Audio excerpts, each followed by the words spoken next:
ఇటీవల వైకుంఠ ఏకాదశి సందర్భంగా జారీ చేసిన టోకన్ల సందర్భంగా 6 శ్రీవారి భక్తులు మృతి చెందిన సంఘటనకు పూర్తి బాధ్యత టీటీడీ అధికారులదేనని, అయితే ఈ విషయంలో జిల్లా పోలీస్ అధికారి ఎస్పీని డీఎస్పీని బదిలీ చేయడం అన్యాయమని రాయల్ పీపుల్ ఫ్రంట్ అధ్యక్షులు అన్నారు.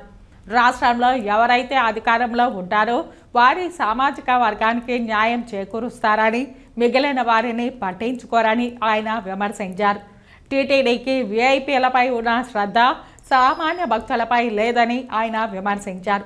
తిరుపతి ప్రెస్ క్లబ్లో విలేకరుల సమావేశంలో ఆయన మాట్లాడారు.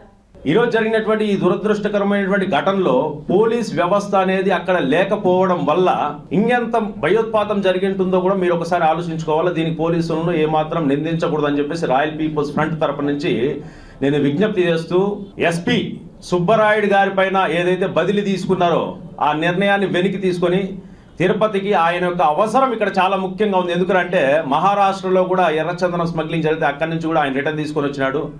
గంజాయి పైన ఉక్కుపాతం మోపడం జరిగింది, స్మగ్లింగ్ అరికట్టడం జరిగింది. తిరుపతిలో అల్లర్లు భూదందాలు వీటన్నిటిని నివారించి ఇక్కడ శాంతి భద్రతలు కాపాడటంలో వచ్చేసి ఆయన ప్రముఖ పాత్ర పోషించినారు. ఇంకొక విషయం ఏంటంటే సామాజిక న్యాయం సామాజిక న్యాయం సామాజిక న్యాయం అని చెప్పేసి అంటున్నారు, కానీ సామాజిక న్యాయం ఎక్కడ జరగడం లేదు. కేవలం మేము వచ్చేసి బల్జ సంఘం పైన దీని నుంచి మాట్లాడుతున్నాం. పోలీసుకు వచ్చేసి కులాన్ని ఆపాదించడం తప్పు, కానీ పోలీస్ వ్యవస్థలో కూడా ఏదైతే కఠిన నిర్ణయాలు తీసుకుంటారో ఈయన ఎస్పీ గారు వచ్చేసి బలిజ సామాజిక వర్గం చెందినటువంటి వ్యక్తి. ఆయన రమణ కుమార్ గారు కూడా డిఎస్పీ, ఆయన కూడా బలిజ సామాజిక వర్గానికి చెందినటువంటి వ్యక్తి.